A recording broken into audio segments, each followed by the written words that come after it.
naquela época fazer a lobotomia e que não deu muito certo, e ela acabou sendo internada aí no Middle West dos Estados Unidos, acabou morrendo há poucos anos atrás. Mas você sabe, uma coisa que sempre, que sempre me fascinou nos Kennedy é o seguinte: a Rose, ela viveu todas essas tragédias, né? O Joseph morre na guerra, o John morre assassinado, o Bob morre assassinado, teve o estudante da filha que foi internado com lobotomia, depois morre o Joe também, né? E ela viveu assim, ela teve uma vida longeva, ela atravessou tudo isso, acho que ela morreu com quase 100 anos de idade, né, a Rose Kennedy. Era uma mulher fantástica, era uma mulher de muita fibra, fantástica, e que uniu a família. A família tem N histórias aí, inclusive, quando a gente fala de tragédias, tudo, de catástrofes, envolvendo inclusive os netos, né? Teve netos que se envolveram com drogas, teve o filho do John Kennedy que acabou morrendo aí em 1999 no acidente aéreo, indo para Hyannisport. Foi inclusive quando eu morava lá nos Estados Unidos, em Boston, que parou os Estados Unidos inteiro. Na época o Clinton era presidente, ele mandou aquele navio de guerra que estava do lado de San Diego para o lado ali de Hyannisport para identificar o avião que tinha caído no mar. Então, assim, é uma família realmente que acabou sendo vítima de muitas tragédias, eles costumam dizer, né? Mas sempre foi considerada aí, comparando com o Reino Unido, né, a família real americana. Sim, sempre foi. Nenhuma família atingiu tanto glamour, né, e ocupou tanto espaço. Não tem outra, né? Acho que não tem outra família americana que gere tanto fascínio quanto a família real, vamos falar assim, do Reino Unido, né? Acho que não tem outra, né? Então, assim, realmente, eu acho que é isso que gera o fascínio até hoje.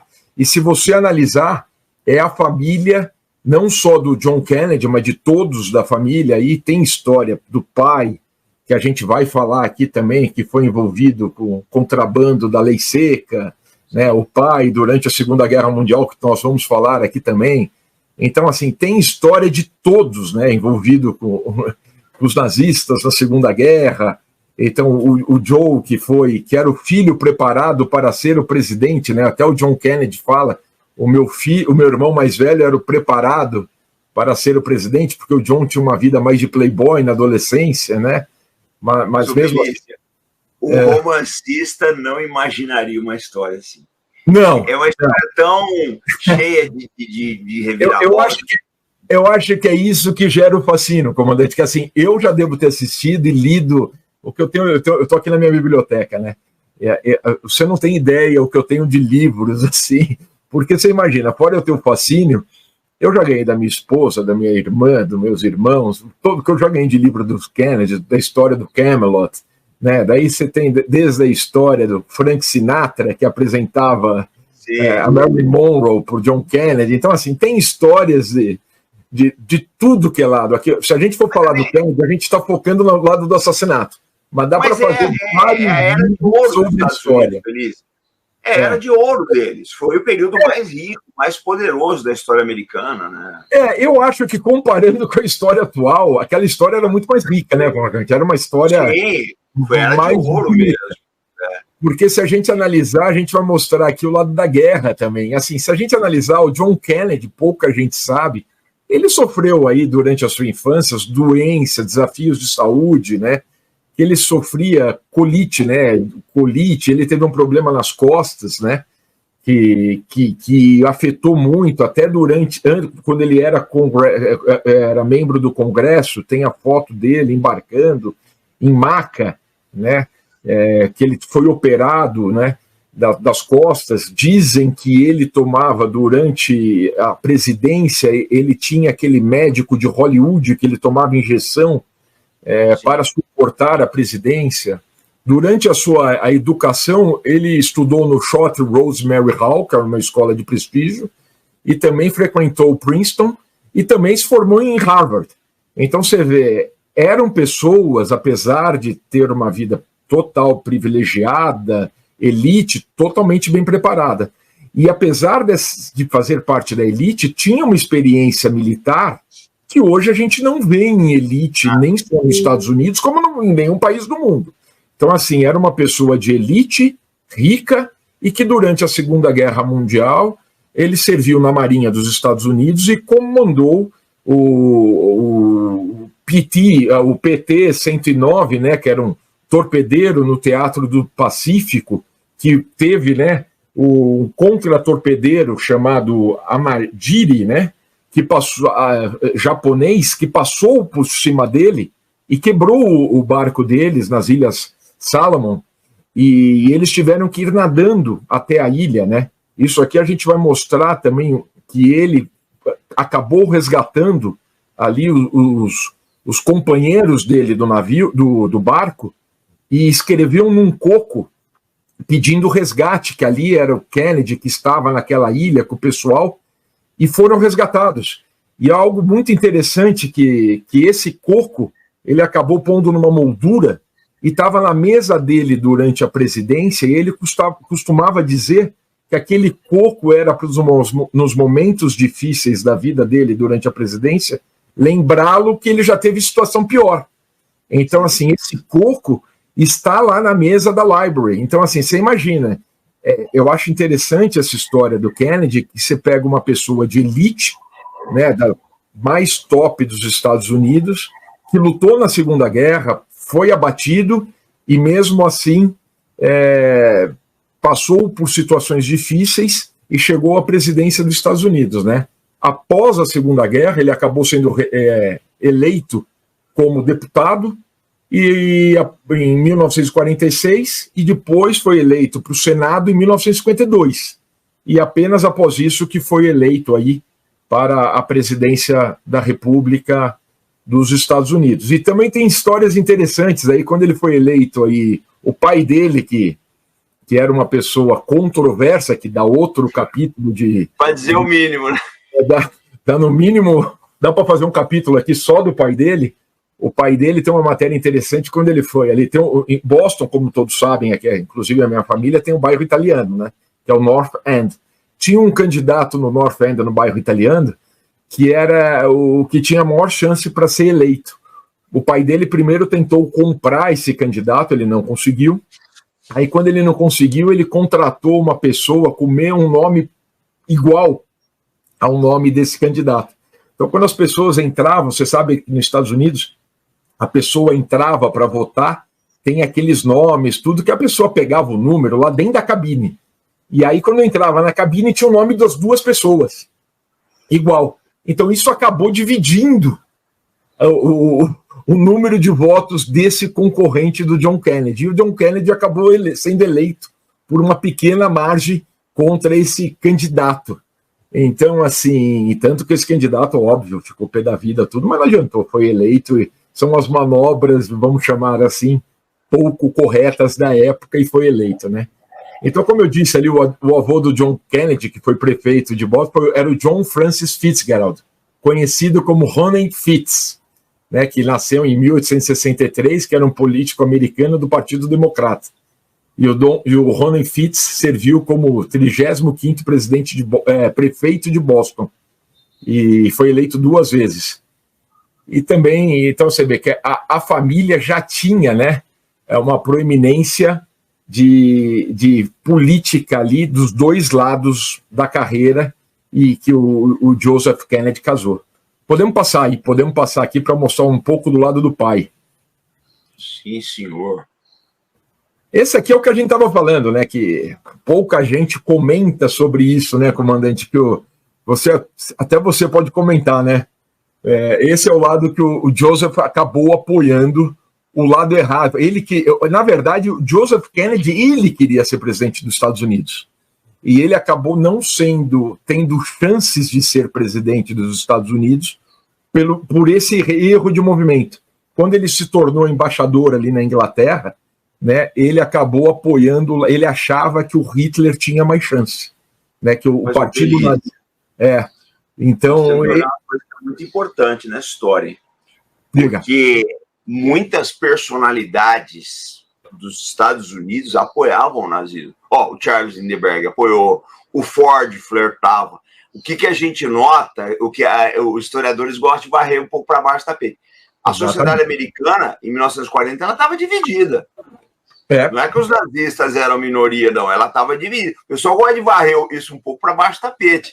Mas o Kennedy, o Joseph, né, o Joseph Kennedy, ele não era uma exceção, assim, era só ele. Não, tinha muita gente que apoiava. Né? Que hoje em dia o pessoal deu uma branqueada nessa história aí, né? A história é contada pelo vencedor, né? Então, assim, esse lado é escondido, assim, é pouco divulgado. Mas, assim, o lado do Joseph, ele queria ser candidato à presidência. Então, ele saiu do cenário para presidente por esse erro dele ter apoiado aqui. Então, essa é uma carta aí, né? A gente trouxe documentos aqui do J. Edgar Hoover, né?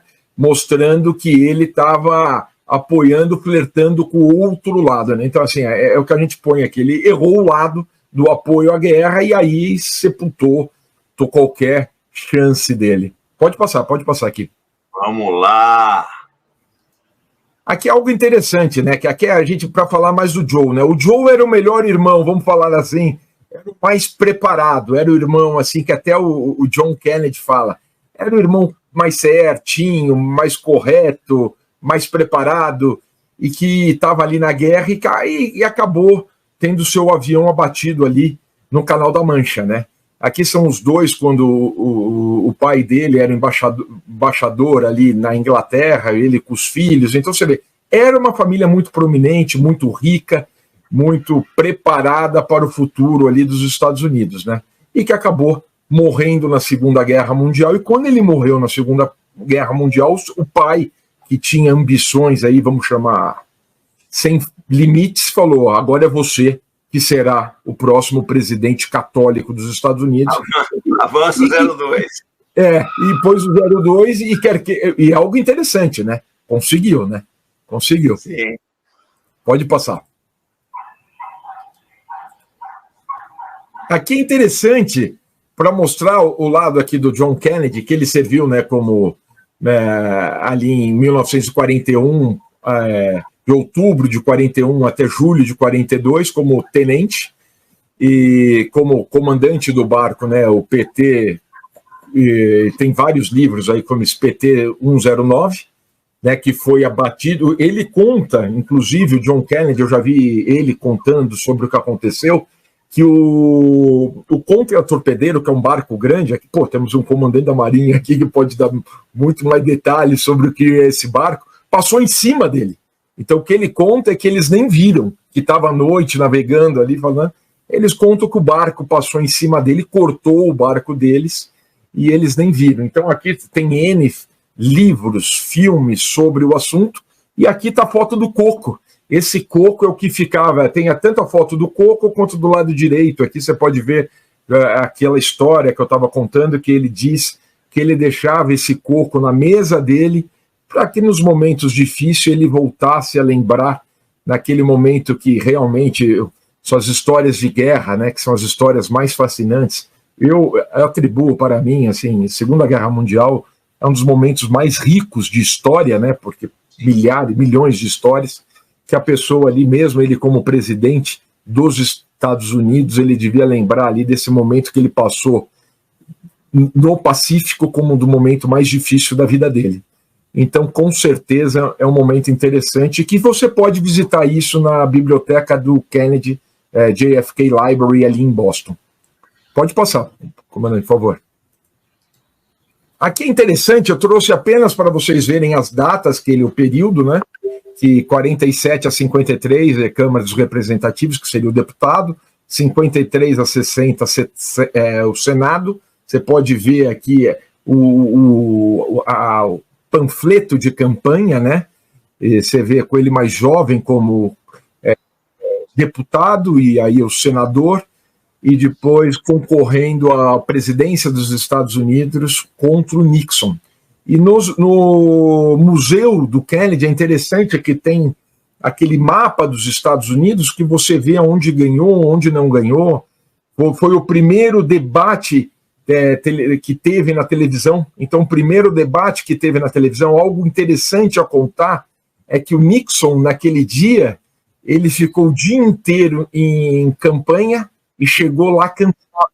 E o Kennedy ficou o dia inteiro se preparando, descansando. Então, ele estava descansado, com aparência descansada, falam que até maquiou tudo, e ele realmente, nesse debate final, deu um show, deu um baile ali no Nixon, e foi onde ele acabou se tornando presidente dos Estados Unidos. Algo que todos sabem, né, pelos vídeos, foi o presidente ali, foi um dos melhores presidentes em oratória.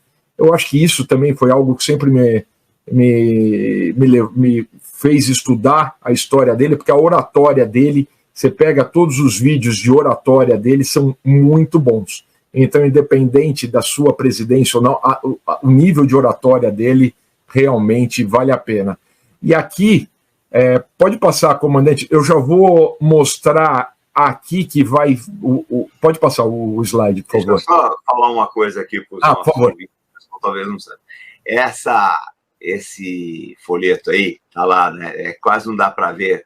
Essa parte vermelha aí do Nixon, esse no canto mais à direita da tela, para quem tá vendo, tá ali, Trick Dick, que era o apelido do Nixon. O apelido dele era Dick Vigarista. O apelido dele era Dick Vigarista no Congresso, porque ele usava método, não era só o pai do Kennedy que trapaceava, não, cara. O Nixon era complicado também, viu? Ali, a política americana, o pessoal acha que é uma coisa limpa, não tem nada de limpa, não. Mas tá ali é o apelido dele porque o nome dele é Richard, né? Richard Nixon, o apelido para Richard é Dick, o apelido dele no Congresso era Dick Vigarista. Eu acho que vale a pena lembrar, a gente tem que lembrar que era outra época, né, comandante? Assim, nos anos 60 era outra época, né? A gente tem que lembrar até depois que o Nixon foi presidente, o Watergate, tudo tal. Sim. Era outra época. Dá para fazer várias lives aqui sobre. Tem que fazer. É uma história. Esse período da história americana é riquíssimo. Vamos pegar a próxima aqui. Aqui vai fazer sentido porque eu coloquei em vermelho alguns pontos. Esse discurso, eu acho que todos já devem ter assistido, acho, principalmente o pessoal do canal, que realmente esse discurso do Kennedy deve ser... lá no museu tem o impresso, o original. E nos originais, quem já fez qualquer curso de oratória, eles marcam aonde eles vão enfatizar no discurso. Então, quando você vê aqui, eu estou enfatizando em vermelho porque vai fazer sentido com a nova teoria do assassinato. Qual é a nova teoria do assassinato? Uma parceria, eu vou dar um spoiler aqui, antes de chegar no final, para o pessoal entender. Existe uma teoria que talvez o assassinato seja relacionado à parceria que o Kennedy estava fazendo com a União Soviética. Então, quando você vê esse discurso, "We observe today not a victory of a party, but a celebration of a freedom." Então, ele falando de liberdade, que significa renew, mas também uma mudança, que não é só a mudança, né, mas sempre falando em mudança, que o homem tem na sua mão o poder de acabar, né, com toda a forma da existência da vida da Terra. Então, assim, ele fala muito nesse discurso, ele mostra que ele é uma pessoa muito preocupada em global, né, que é uma visão do mundo, e que ele não tem medo dos adversários, mas também ele quer juntar o globo. Aqui ele mostra que ele quer let both sides explore what problems unite us. Ele quer juntar os problemas, tal, que mostra aqui que ele é uma pessoa mais aberta a uma parceria com a União Soviética. Então, diferentemente dos outros presidentes americanos. Então, mostra aqui que ele é um presidente que não tem medo de lutar com outros países, mas também está aberto a conversar com outros inimigos, sendo uma pessoa que, nesse discurso dele, ele fala, né, que é pela primeira vez que a tocha foi passada para uma nova geração nascida naquele século e que foi moldada, né, pela guerra. Então, ele fala que ele foi nascido naquele século, diferentemente dos outros presidentes anteriores, e que foram moldadas pela guerra, pela Segunda Guerra Mundial. Então, ele sabe o que é lutar uma guerra. Então, ali começa a mostrar o que o Kennedy era diferente. E ali mostra também o que deveria estar assustando ali, FBI, CIA, Exército, as Forças Armadas Americanas, que começa a fazer sentido mais para frente. Quer falar, comandante? Não. Essa aí eu quero deixar mais para ti. A hora que a gente vê que cabe uma intervençãozinha minha, a gente faz. Fica tranquilo. Estamos indo muito bem.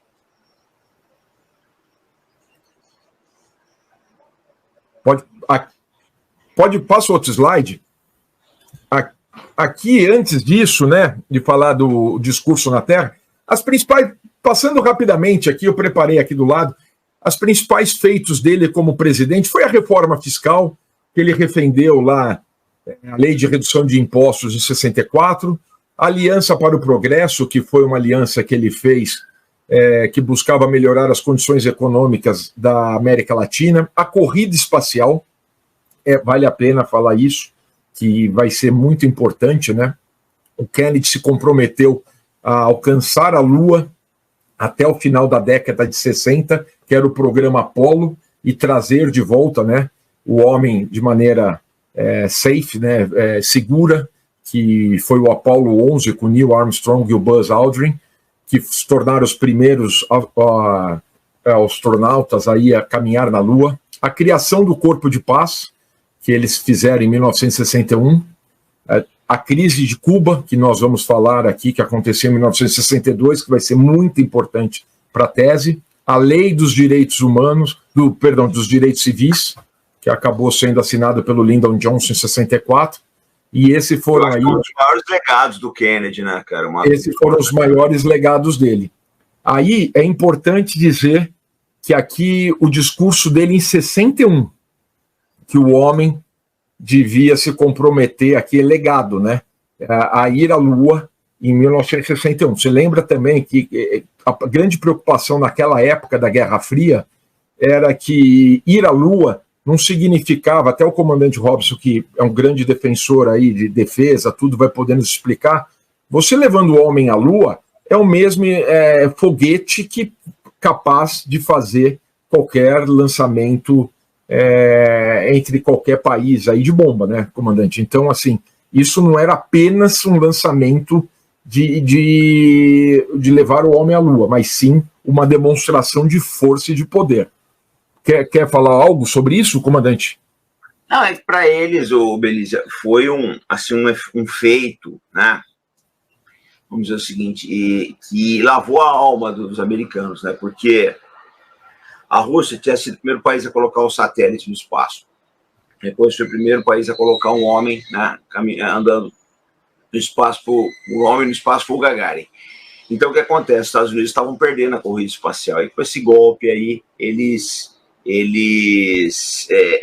põem uma pedra em cima de todo o processo, né? Mas é assim, a corrida espacial ela é eivada de controvérsias. Por quê? Porque na maior parte do tempo, principalmente com os foguetes R-7 da Rússia, os soviéticos estiveram na frente dos americanos, né? Aí quando eles chegam na Lua, lá colocam uma pá de cal, assim, uma pedra em cima de tudo. Para eles foi muito importante, os Estados Unidos foi muito importante essa chegada na Lua. Eu acho que é importante dizer aí, quando o senhor falou do satélite aí do Sputnik, né, que foi o primeiro satélite russo, que não era do tamanho de uma bola de basquete, dizem, né, que ficava rodando o globo, só que ele ficava emitindo sinal, né, e nos Estados Unidos existia o pessoal que tinha um rádio amador, não sei explicar qual era o equipamento, mas que conseguiam captar o sinal das suas residências. Isso naquela época de Guerra Fria, deveriam dar em pânico, né, saber que os russos conseguiram colocar algo que emitia um sinal, porque é aquela história, né, da época da Guerra Fria, quem consegue pôr um satélite consegue mandar uma bomba para o outro espaço. Esse que é o grande ponto que está por trás dessa guerra, de tudo isso, né? Sim, é outra coisa, Belisa, que eu preciso alertar os nossos inscritos. A corrida espacial, assim como o assassinato do Kennedy, né, é uma outra faceta da história que ela vai sofrer redescobertas e reviravoltas no futuro. Eu acho que são três coisas que a gente pode ter certeza que vai ter reviravolta. Segunda Guerra Mundial. Já está surgindo novas fontes aí. Inclusive, nós vamos fazer uma eu já estou trazendo um pessoal para fazer uma live sobre isso no canal. A outra é a corrida espacial, e a terceira é essa que nós estamos tratando hoje aqui, que é o assassinato do John Kennedy. E dá para levar essa história por várias facetas, né? Então,